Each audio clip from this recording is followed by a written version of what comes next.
একটা বার করি তবে বাঁশিটা কিন্তু বাজেনি। কাকে একটু সরে যাও, পেছনের লোকগুলো একটু দেখুন, সবাই একটু দেখুন।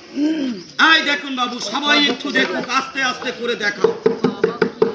তবে সাপটা কিন্তু দেখতে পুরো একদম মনে হবে যেন ডারাস সাপ, তাই তো ভাই? তাই তো মনে হবে দেখতে, দেখো ডারাস সাপ।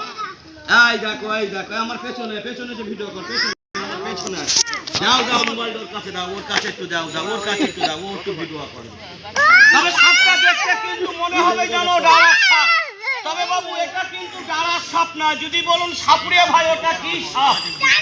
ও জানে ঠিক জানে। এই দেখো, তবে সাপটা যত রোদ লাগবে তত দেখতে ভালো।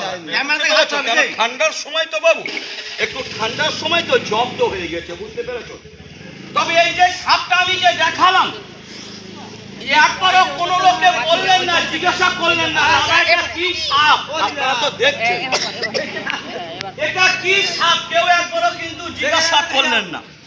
তবে এই যে সাপটা যে আমি দেখাচ্ছি এটা কিন্তু একজনের গলায় থাকে। বলতে পারবেন কার গলায়? মহাদেবের গলায় থাকে, উনার গলায় থাকে।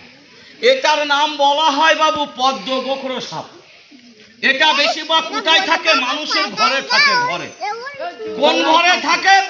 যেই ঘরে দেখবেন বাবু গাই গরু আছে, যাদের বাড়িতে দেখবেন গাই গরু আছে, এই বাবারা তার ঘরে থাকে। তার ঘরে গিয়ে কি করে? আমার শোনা কথা আমার বাপ ঠাকুর দাদা বলে, আমরাও বলি শোনা কথা, আমি চোখে দেখি। আমার বাপ ঠাকুর দাদারা বলে কি, যেই ঘরে নাকি গরু থাকে সেই ঘরে ইরা থাকে। ইরা কি করে থেকে কি করে? এ কিন্তু মানুষের ক্ষতি করে না, এ কিন্তু একটাই ক্ষতি করে।